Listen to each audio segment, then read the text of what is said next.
নমস্কার, আমার চ্যানেলে আপনাদের সবাইকে স্বাগত। আজকে আমি আপনাদেরকে লাল লাল চিকেন কারি বানিয়ে দেখাবো। যদি ভিডিওটা ভালো লাগে চ্যানেলটিকে সাবস্ক্রাইব করে দেবেন আর ভিডিওটাকে লাইক করে দেবেন। আর রিকোয়েস্ট রইল ভিডিওটাকে প্রথম থেকে শেষ অবধি দেখবেন।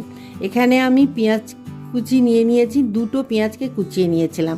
পেঁয়াজটা আমি ভালো করে ভেজে নিলাম। আর এখানে দিয়ে দেবো একটা টমেটো আর 4টে কাঁচা লঙ্কা দিয়ে ভালো করে নাড়িয়ে চাড়িয়ে ভেজে নিচ্ছি। এই রান্নাটা খুব আমি সহজভাবেই বানিয়েছি, আপনারা খুব চটজলদি এই রান্নাটাকে বানিয়ে নিতে পারবেন। চিকেনটাকে আমি ভালো করে ধুয়ে রেখেছিলাম, কড়াতে আমি দিয়ে দিয়েছিলাম আর সামান্য মশলা আমি এর সঙ্গে অ্যাড করে দিলাম।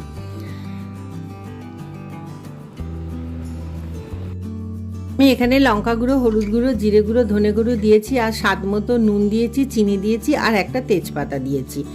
এরপর দিয়ে দেবো আদা রসুন পেস্ট। এটা আমি আগে থেকে মিক্সিতে বেটে রেখেছিলাম, সেই পেস্টটা আমি এর মধ্যে দিয়ে দেবো।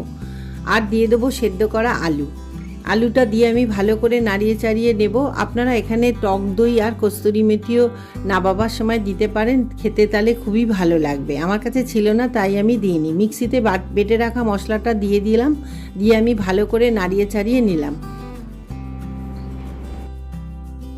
এবারে আমি মাংসটাকে প্রায় 15 মিনিট মতো কষিয়ে নেব। কষিয়ে নেওয়ার পর মিক্সি ধোয়া জলটা আমি এর মধ্যে অ্যাড করে দেব, দিয়ে আমি এটাকে নাড়িয়ে চাড়িয়ে ফুটতে দেব।